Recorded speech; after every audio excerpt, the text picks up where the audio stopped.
Item ಯಾವುದೇ ಇರಲಿ try ಮಾಡಿ ಆಚಿ ಚಿಕನ್ ಮಸಾಲಾ. ಆಚಿ ಚಿಕನ್ ಮಸಾಲಾ ಚಲನಚಿತ್ರ ಅತ್ಯಂತ ಸುಂದರವಾಗಿ ನೈಜ ಕಥೆಯ ಆಧಾರದ ಮೇಲೆ ಜನಮನವನ್ನು ಮುಟ್ಲಿ, ಜನಮನ ಇದನ್ನು ನೋಡಿ ತಣಿಸಿ ಜೀವನ ತಿದ್ದುಕೊಂಡು ಮಾರ್ಗದರ್ಶನ ಮಾಡಲಿ ಅಂತ ಹೃದಯಾರ ಹಾರೈಸ್ತೇವೆ. ವಿಶೇಷವಾಗಿ ಇದರ ಬಗ್ಗೆ ಹೇಳಬೇಕು ಅಂದರೆ ನಮ್ಮ ಮೂರ್ತಿ ಬಹಳ ವರ್ಷಗಳಿಂದ ನಮ್ಮ ಮಠದ ನಮ್ಮ ಸಂಪರ್ಕದಲ್ಲಿದ್ದಾರೆ. ಆತ ಸರಳ, ಸಹಜೀವಿ, ದುರಾಂಕಾರಿ ಅಲ್ಲ, ಎಲ್ಲರೊಂದಿಗೆ ಪ್ರೇಮಿಗೆ ಹೋಗ್ತಕ್ಕಂಥ ವ್ಯಕ್ತಿ. ಒಂದು ಸಲ ನಮ್ಮ ಹತ್ರ ಈ ಚಿತ್ರ ಮಾಡಬೇಕು ಅಂತ ಕೇಳಿದಾಗ, ಮಾಡಪ್ಪ ಸಂತೋಷ ಆಗ್ತದೆ, ಮಾಡು, ಜನಮನಕ್ಕೆ ಬರಲಿ ಅಂತ ಹೇಳಿದ್ವಿ. ಇವತ್ತು ಮಾಡಲು ಮತ್ತು ನಮ್ಮ ಕೈಯಿಂದಲೇ ಲಾಂಛನ ಮಾಡಿಸಿದ್ದು ನಮಗಂತೂ ಅತ್ಯಂತ ಭಾಳ ಸಂತೋಷ. ಇಲ್ಲಿ ಒಂದು ವಿಶೇಷವಾದ ಗಮನ ನಾವು ಸಮಾಜ, ದೇಶ, ರಾಷ್ಟ್ರ ಗಮನಿಸಬೇಕು.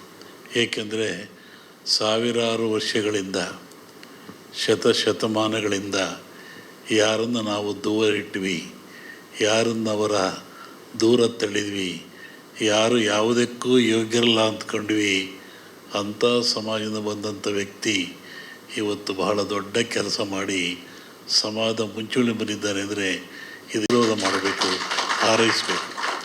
ಇವತ್ತು ತುಳಿದಂಥ ಸಮಾಜ ಮೇಲೆ ಎದ್ದು ಬಂದು ನಾವು ಬಲ್ಲೆವು, ನಾವು ನಾಡಬಲ್ಲೆವು, ಆಳಬಲ್ಲೆವು, ಬದುಕಬಲ್ಲೆವು, ಎಲ್ಲ ರಂಗದಲ್ಲಿ ನಿಂತು ನಾವು ಶ್ರಮಿಸ್ತೀವಿ ಅಂಥೇಳಿ ಇವತ್ತು ಕಲಾ ಪ್ರಪಂಚದಲ್ಲಿ ನಮ್ಮ ಮೂರ್ತಿ ಅವರ ಸಂಗಡಿಗರು ನಿಂತು ಮಾಡಿರ್ತಕ್ಕಂಥದ್ದು ಅತ್ಯಂತ ಶ್ಲಾಘನೀಯ, ಅಮೋಘವಾಗಿರ್ತಕ್ಕಂಥದ್ದು.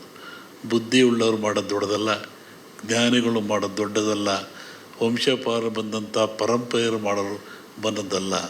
ನಿರಕ್ಷರ ಕುಕ್ಷಗಳಾಗಿ ತುಳಿತಕ್ಕೆ ಒಳಪಟ್ಟು ಕೂಲಿ ನಾಲಿ ಮಾಡಿ ದುಡಿದು ಎಲ್ಲರಿಂದೂ ಚೀರಿಸ್ತಕ್ಕಂಥ ಒಂದು ಸಮಾಜ ಇವತ್ತು ತಲೆಯಂತೆ ನಿಂತು ಈ ಸಮಾಜದಲ್ಲಿ, ಈ ರಂಗದಲ್ಲಿ ನಾವು ಬದುಕ್ತೀವಿ, ತೋರಿಸ್ತೀವಿ ಅಂತೇಳಿ ಮಾಡಿದ್ರಲ್ಲ, ಭಾಳ ಖುಷಿಯಾಯಿತು. ನಾನು ನೋಡಿದೆ, ಏನಪ್ಪ ಆವಾಗ ಹೆಂಗಿದ್ದೆ ಈಗ ಹೆಂಗಿದ್ದೆ ಅಂತೇಳಿ. ಅವನಲ್ಲಿ ಕಲೆ ಮೇಲೇಸಿದೆ. ಆ ಹೆಣ್ಣು ಮಗಳು ಭಾಳ ತುಂಬ ಚೆನ್ನಾಗಿ ಮಾಡಿರ್ತಕ್ಕಂಥದ್ದು. ಇದು ಚೆನ್ನಾಗಿ ಆಗಬೇಕು, ಜನ ಪ್ರೋತ್ಸಾಹಿಸಬೇಕು, ಇದು ಸಮಾಜ ಒಪ್ಪಬೇಕು. ಇಂತಹ ಸಮಾಜದಲ್ಲಿ ಇದು ಬೆಳೀಲಿ, ಬಾಳಿ ತಾರೈಸಿ ಮೂರ್ತಿಯ ಮತ್ತು ಅವರ ಸಂಗಡಿಗರು, ಚಲನಚಿತ್ರರು ಮಾಡಿರ್ತಕ್ಕಂಥ ಕಾರ್ಯ ಅಮೋಘವಾಗಲಿ, ಇದು ಹೆಚ್ಚು ಓಡಲಿ, ಎಲ್ಲ ಕಡೆ ನಾಡಿ ಜನವನ್ನು ಗೆಲ್ಲಿ ಅಂಥೇಳಿ ಹೃದಯದ ಆಶೀರ್ವದಿಸಿ ಇದು ಬಿಡುಗಡೆ ಮಾಡ್ತಾ ಇದ್ದೇವೆ.